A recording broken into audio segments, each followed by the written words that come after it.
Vamos a hablar de quién es Él. Y yo creo que sabes a quién me refiero con Él. O sea, no me refiero a mí, ¿verdad? Ni me refiero a David, por ejemplo, al pastor, al líder. No, o sea, ¿quién es Él? ¿A quién nos referimos con Él? ¿Estás claro de por qué vienes a la iglesia?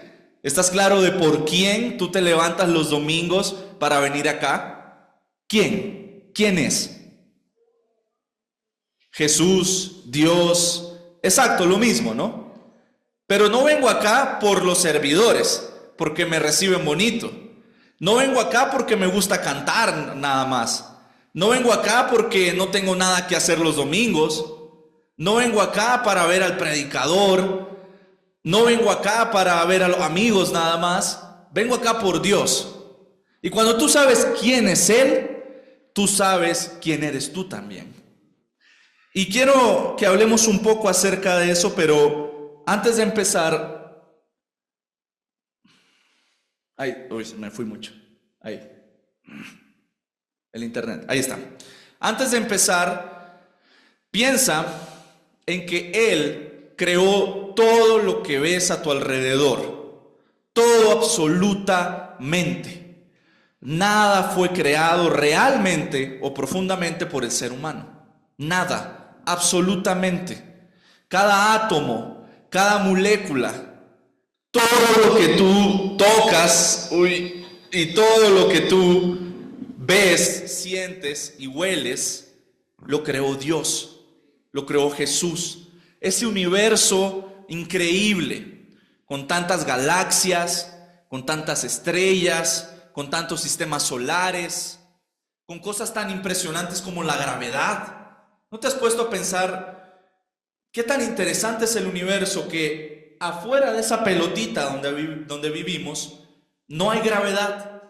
Todo está así, flotando en el aire. Pero aquí, donde tú estás de pie o estás sentado, sí hay gravedad.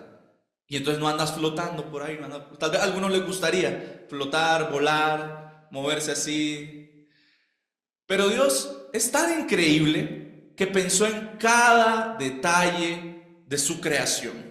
Así que podríamos responder esa pregunta de quién es Él inicialmente como Él es un gran creador, Él es un gran artista, Él es un gran inventor, Él es impresionante con la creación, ¿no? Pero eso es verlo por encima, porque todos ven eso. Gracias. Todos pueden ver la creación. Eso no tiene nada de impresionante para un cristiano, porque es lo normal, es lo común, es lo que cualquier científico, cualquier periodista, cualquier investigador podría darse cuenta. Pero lo que sabe el cristiano de Jesús va más allá. Y se trata no solo de su impresionante creación, sino también de algo que es conocerlo como si fuera una persona normal, como que si aún fuera un humano y estuviera acá. Y eso fue una de las cosas increíbles de Jesús, que al hacerse humano, normalmente nos quedamos en la parte de sufrió lo que nosotros sufrimos, fue feliz con lo que nosotros fuimos felices y vivió pues como nosotros. Pero el hacerse humano significó que podemos conocerlo como a otro humano. Que podemos ir más allá de solo una deidad, de solo una figura y tenerlo como ese amigo, como ese padre, como ese maestro personalizado para cada uno de nosotros, ¿no? Y cuando tú conoces a alguien, hacía como, digamos, ahí un poquito de reflexión en, bueno, ¿qué conoces inicialmente de alguien como para ver si te agrada o no? Y pensaba en cómo se comunica, qué hace en su tiempo libre, qué valora y qué considera importante en su vida y cómo se relaciona con otras personas, ¿no? Entonces quizás tú cuando has conocido alguna amistad pensaste en eso, evaluaste eso y dijiste, bueno, creo que me hace bien estar con esta persona, creo que me cae bien esta persona o tal vez me cae mal, o sea, no va conmigo, no congeniamos. Y cuando estás después conociendo a alguien especial también, ¿no? También puedes pensar en estas cositas, pero cuando vas más allá y quieres conocer más profundamente a alguien, cuando quieres conocer más a alguien, te haces preguntas un poquito más específicas. Por ejemplo, en el anterior veíamos cómo se relaciona con los demás, perdón. Acá en esta es cómo trata a los demás. Porque una cosa es cómo te relacionas, de saludar, de sonreír, de hablar un poquito, pero luego traes cómo tratas en cada detalle a una persona. Y cuando tú ves eso en otra persona, entonces tú conoces más acerca de ella. Entonces vas conociendo a Jesús, qué valores tiene y cómo los aplica. Porque una cosa es, ok, ¿qué hace en su tiempo libre? Pero otra es, ¿qué valores lo definen? ¿En qué valores es débil y en qué valores es fuerte? ¿Cómo es en situaciones de conflicto o de estrés? ¿Cómo actúa, cómo resuelve esas situaciones?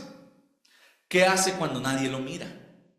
Y entonces cuando tú respondes esas 4 cosas, tú dices, estoy conociendo a más profundidad a alguien. Puede ser que el resultado sea positivo o que sea negativo. En el caso de Jesús, hoy quiero comentarte algunas cosas, no quiero comentarte demasiado porque obviamente no nos da el tiempo para saber quién es Jesús aquí a profundidad, pero quiero comentarte 4 cosas las cuales definen a Jesús de una manera increíble, de una manera asombrosa, de una manera más allá de lo poderoso que es, sino como persona que nos enseña. Y justamente antes de que oremos, quiero que vayas pensando en esta idea. Si Jesús es extraordinario, entonces imitarlo no es para cualquiera, sino para quienes se atreven a vivir por encima de lo común. Quiero que te quedes con esto porque es lo que nos va a acompañar durante este mensaje. Antes de eso, acompáñame en una oración, sí, para que podamos prepararnos para nuestro mensaje. Acá.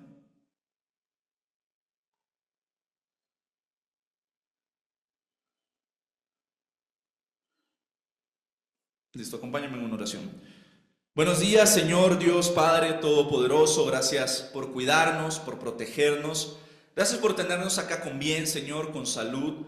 Permítenos abrir nuestra mente y nuestro corazón, Señor, a lo que su Escritura quiere decirnos y a conocerlo un poco más, Señor. Nunca podemos decir, ya sé todo acerca de Dios, ya sé todo acerca de Jesús. Así que ayúdenos a seguir conociendo más y a seguir disfrutando de esa relación que usted quiere que tengamos, Señor, con su Hijo. En el nombre de Jesús, amén. Bien, vamos a ver la primera, no diría cualidad, pero lo primero que define a Jesús, ¿no? Y lo primero que encontré que define a Jesús es su compasión. Y una cosa es tener lástima, una cosa es tener pena por alguien, y para todos nos es súper fácil tener pena y tener lástima. Pero otra cosa es ya ir a la compasión como tal. Y busqué un concepto muy bueno, pero antes de eso quiero que leamos una escritura en Mateo capítulo 12, versículo 15, versión NTV dice, pero Jesús sabía lo que ellos tenían en mente. Entonces salió de esa región y mucha gente lo siguió. Sanó a todos los enfermos de esa multitud. Y aquí no es tan importante el inicio. A Jesús, tú sabes que siempre lo persiguieron y siempre estuvo en peligro y siempre tenía que andar de un lugar para otro. Aquí lo que es interesante es que dice que al salir de esa región había una multitud, había mucha gente. Y dice, sanó a todos los enfermos, a todos y cada uno de ellos. Y cuando hay una multitud de gente, cuando hay muchas personas, ¿tú crees que todas son buenas verdaderamente? ¿Tú crees que todas son educadas? ¿Tú crees que todas eran cordiales posiblemente? ¿Crees que todas incluso de verdad creían en Dios? Posiblemente de esa multitud, la mayoría, cuidado, y el 50% estaba por conveniencia ahí. Porque escuchó, sanó a enfermos, yo estoy enfermo, y mira, si llevo enfermo muchos años, no soy tonto como para no ir a ver si me sana. O sea, ¿qué voy a perder? No voy a perder nada. Y salieron ganando más bien porque a todos los sanaron. Pero esa compasión de Jesús de no ver, ok, a ver, tú, ¿cómo veniste vestido? ¿Cómo me estás hablando? ¿Qué hiciste durante la semana? Entonces, si esas tres cosas aplicas, te sano, te curo.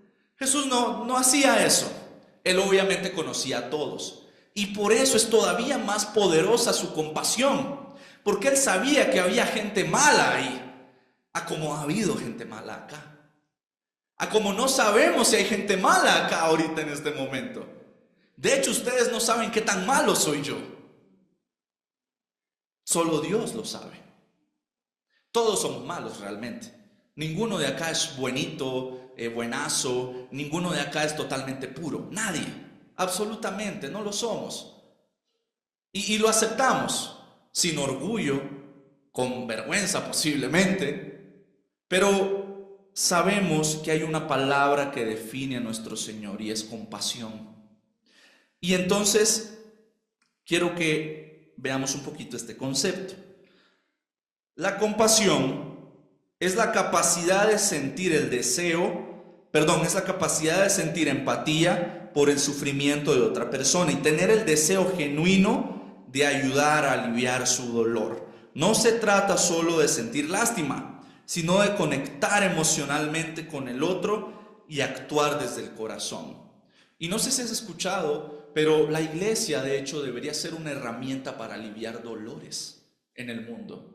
Debería ser una herramienta para aliviar sufrimientos en las personas. Nosotros tenemos que ser esos instrumentos como iglesia que lleven a la gente a acercarse a Jesús y que Jesús no les dé más dolores, no les dé más cargas, sino que les dé alivio, que tengan esa conexión con Jesús. Y cuando la iglesia no actúa de esa manera, no busca ese propósito, algo no está bien. Porque Jesús era eso. Jesús era compasión. Jesús era sanación. Jesús no era cargas. Jesús no era más conflictos. Jesús no era venir y poner más enferma a la gente. Cuando tú dices, es que me estresa la iglesia, hay algo que no está bien. Ahora puede ser que seas tú, ¿verdad? Que tal vez cómo estás viendo a la iglesia o cómo estás actuando en la iglesia. Pero la iglesia debería de seguir el ejemplo de Jesús y debería de ayudar genuinamente a aliviar dolores. Así simple como lo hizo Jesús. Dice la Escritura,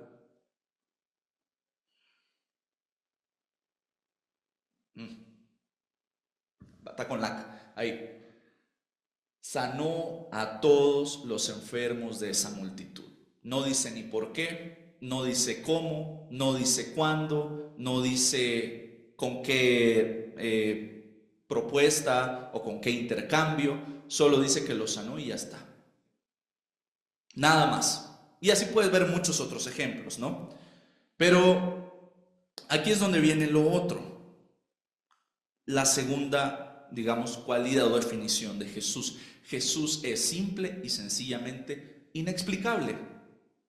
Pero quizás tú te preguntaste ahorita, ¿cómo voy a ser compasivo con el que me cacheteó, con el que me ofendió, con el que me traicionó, con el que de verdad me hizo sufrir un montón? ¿Cómo voy a ser compasivo con esa persona? Es que es inexplicable. Jesús no era alguien que tú podías definir como alguien común y corriente. Vamos a leer acá en las Escrituras, Mateo 12, ahora el 18 al 19, y aquí hablaba acerca de que se iba a cumplir lo que decía el profeta Elías, ¿no? Y dice, miren a mi siervo, al que he elegido, él es mi amado, quien me complace. Pondré mi espíritu sobre él y proclamará la justicia a las naciones. Y aquí viene lo inexplicable. No peleará, ni gritará, ni levantará su voz en público. Y entonces cuando tú lees esto y tú dices, ok, ¿cómo él va a proclamar justicia en las naciones sin pelear? ¿Cómo Jesús va a ser capaz de llevar esa justicia a todo el mundo sin gritar, sin alzar su voz? ¿Cómo? Porque uno humanamente piensa, ok, si la misión de Jesús es llegar a todo el mundo, pues obviamente tiene que hablar en público, pues obviamente tiene que pelear en público, pues obviamente tiene que exponer su punto en público y tener debates y todo y hacer todo políticamente, ¿no? Como nos lo han vendido hoy en día. Debería salir Jesús en cadenas de televisión, ¿no? Pero ¿cómo entonces Jesús va a hacer eso sin gritar, sin pelear? ¿Cómo? Dejándose. Y vamos a seguir leyendo ahora en el 20 y 21. Dice: no aplastará la caña más débil, ni apagará una vela que titila. Al final hará que la justicia salga victoriosa. Su nombre será la esperanza de todo el mundo. Y entonces aquí tú dices, ok, pero ¿cómo? ¿Cómo es eso posible?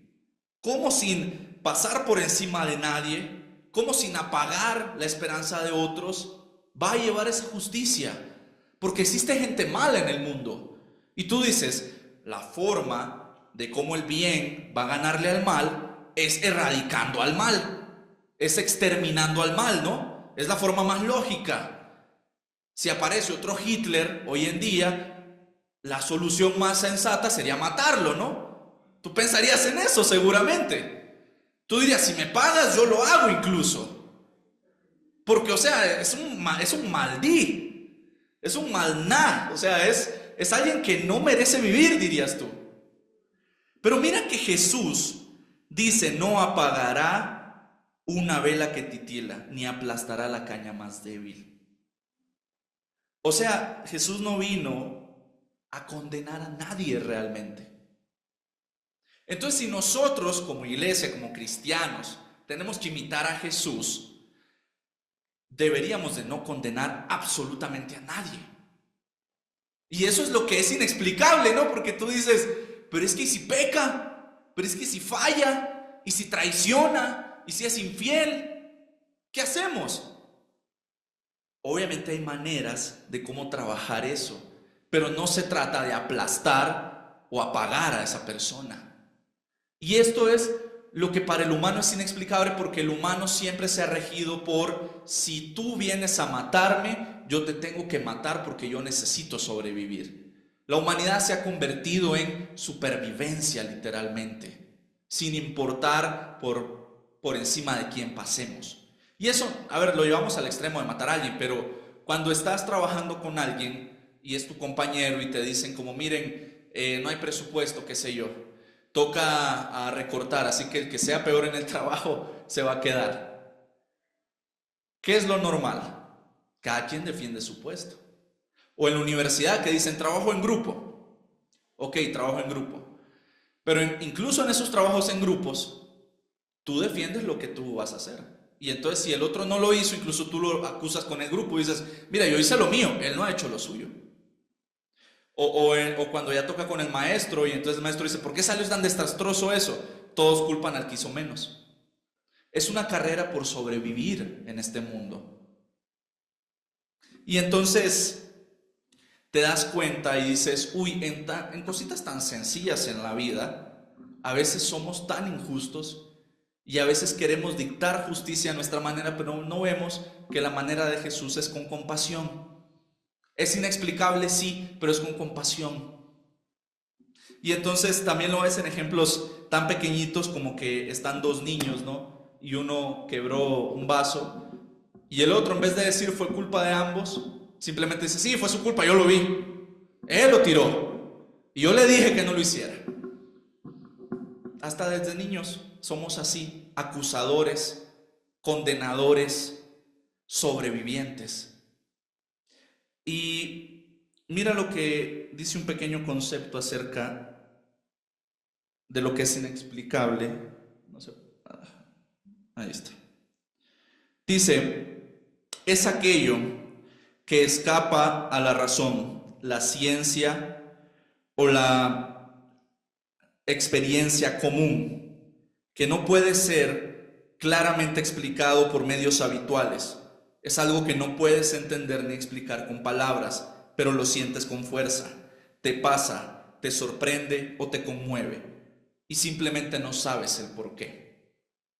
Imagínate todos esos enfermos ahí, toda esa multitud con inmundicia de pecados, con infinidad de cosas malas que hicieron posiblemente, pensando, ¿qué voy a responder cuando Jesús venga a intentar sanarme y me diga, bueno, tú hace cuánto que no pecaste y tal vez pecó el mismo día, ¿no? ¿Qué voy a decir? Y quizás muchas personas piensan así y no vienen a la iglesia porque piensan, uy, cuando me pregunten cómo estoy, ¿qué voy a decir si tal vez estoy haciendo algo malo? Y piensan que en la iglesia somos una especie de secta santos, donde si tú no eres santo, no puedes venir o no puedes ser nuestro amigo. Y no es así, para nada de hecho. Y claro, para muchas personas eso es inexplicable. Personas que han hecho daño a hermanos en la iglesia, después de años vienen y se les recibe con amor. Y para ellos no es explicable eso. Para ellos es ilógico. Para ellos incluso a veces pareciera que somos tontos, que somos babosos. Saco como el TikTok, ¿qué? ¿Somos sus tontos o qué? Sí, no, señores, no. Y, ¿sabes? A veces el actuar como Jesús, al ser tan inexplicable, para el mundo es actuar como tontos, como bobos.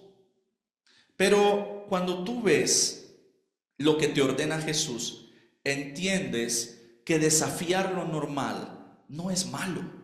Desafiar lo normal es algo que Jesús hace. Y mira en Mateo 5:46, si solo amas a quienes te aman, ¿qué recompensa hay por eso? Hasta los corruptos, cobradores de impuestos, hacen lo mismo. Es inexplicable. Desafía lo común, desafía lo normal. Imagínate que te diga Jesús hoy, tú que amas solo a tus padres, tú que amas solo a tus hermanos, tú que amas solo a tus amigos, eres igual al político más corrupto de Ecuador. Y de esos hay muchos. Eres igual al político más corrupto que ha existido en Latinoamérica. Y de esos hay un otro montón. Qué feo es eso, ¿no? Y tú dices, pero es que con esto sí me llevo. Con esto sí congenio. Es que esta persona sí me sonríe. Es que esta persona no me dice lo malo. Esta persona sí es más positiva. Los que me dicen lo malo no me atraen. Y entonces allí se vuelve ese círculo vicioso de solo amar a quienes nosotros nos conviene amar. Y nos encerramos en una caja. Nos encerramos en una barrera que no nos deja ir más allá. Por eso no profundizas en amistades en la iglesia, por eso te sientes solo. Por eso aunque vienes, siempre te vas igual. Qué feo es venir a la iglesia y salir solo de la iglesia. Es horrible. Si vienes a la iglesia, sal con alguien de la iglesia, sal con un amigo, una amiga, alguien, métete en un grupo, qué sé yo. Y qué feo es una familia que solo sale de la iglesia y no comparte con otras familias. Y que siempre solo está encerrado en su propio hogar y en sus propios problemas. Y no ve que tal vez las fortalezas de ellos pueden ayudar a otros. Y entonces ahí es donde Jesús, a través de ideas sencillas como ya no ames solo a los que te aman, rompe esa caja. Y por eso es que ser un imitador de Jesús va fuera de lo común. Por eso es que desafía tus estándares. Por eso es que te cuesta tanto los estudios bíblicos, porque te desafían a salir de tu zona de confort.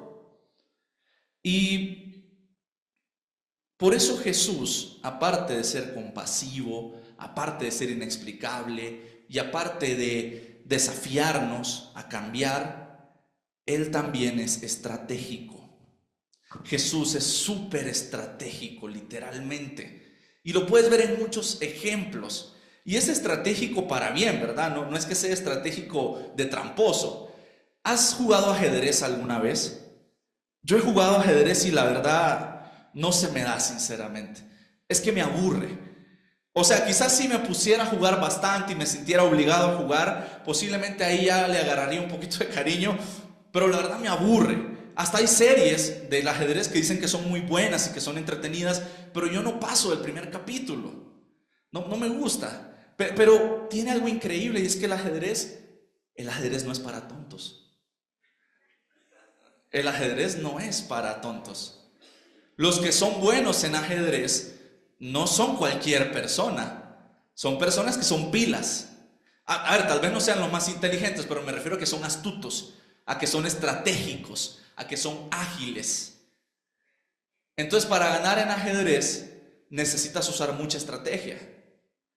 Y Jesús era estratégico en cómo hablaba y cómo abordaba ciertos temas. Y mira, vamos a Mateo 22, versículo 41-42 dice: entonces, rodeado por los fariseos, ya saben quiénes son los fariseos son esos grandes amigos de Jesús, esos grandes fans de Jesús, esos admiradores número uno.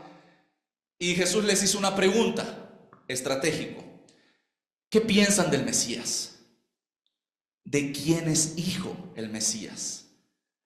Y ellos le contestaron: es hijo de David.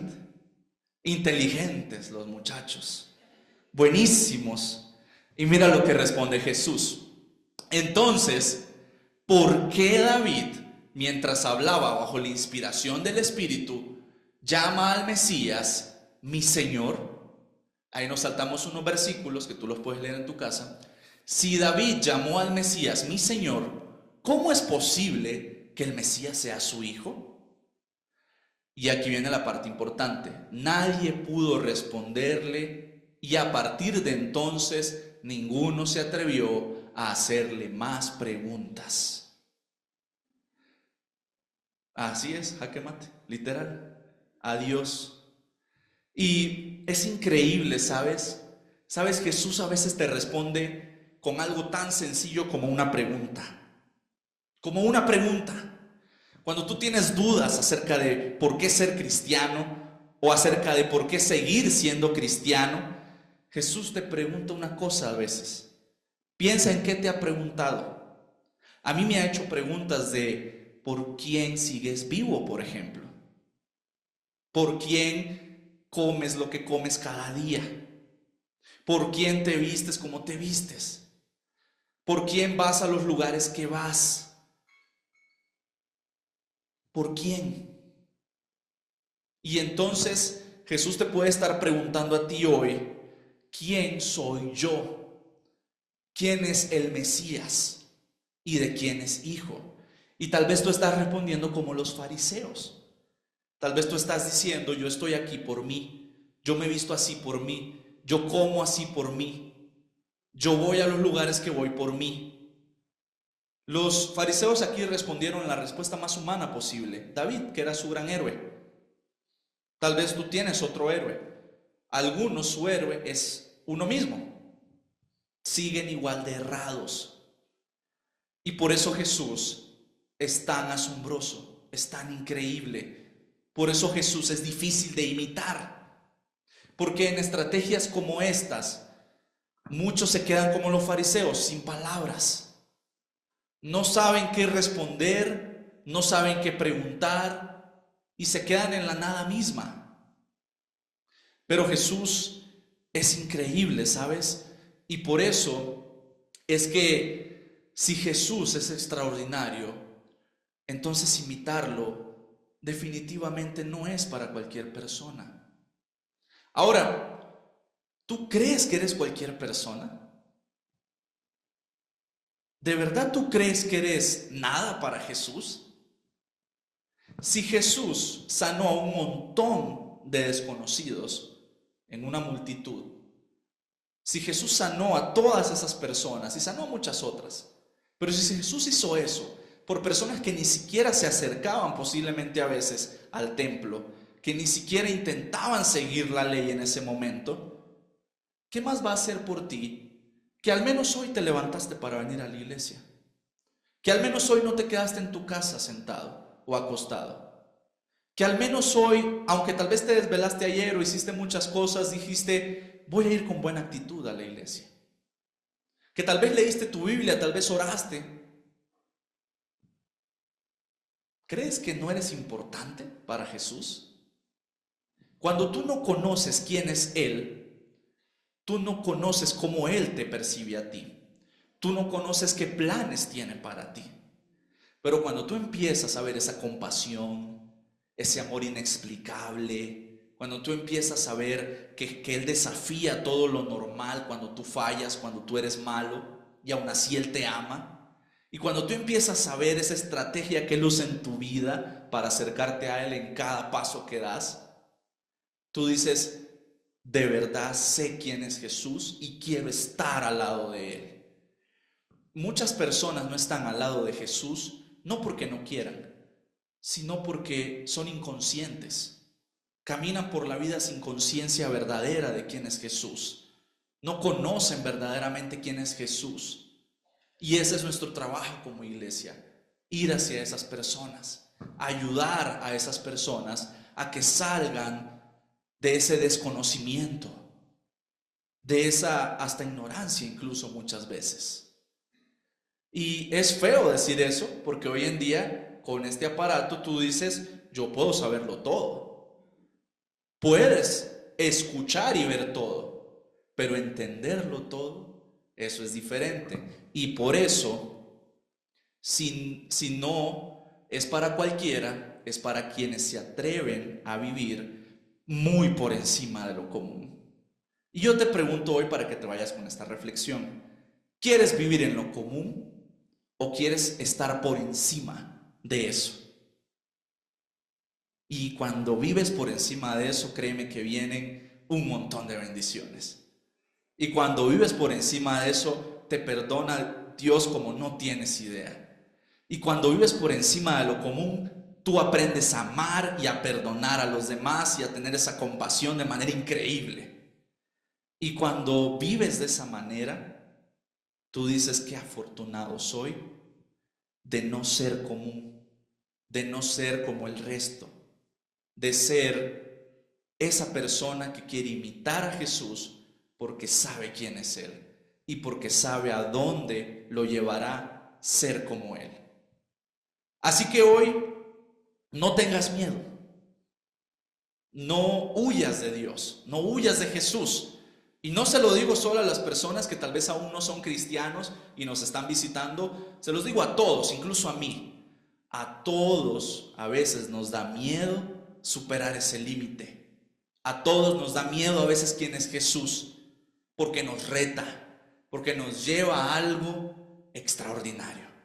Así que Dios nos lleve a algo extraordinario el día de hoy y piensa que tienes ese privilegio increíble de ser parte de su familia, o que si aún no lo eres, puedes serlo. Así que gracias, hermanos, eso quería compartirles. Imitemos a nuestro Señor.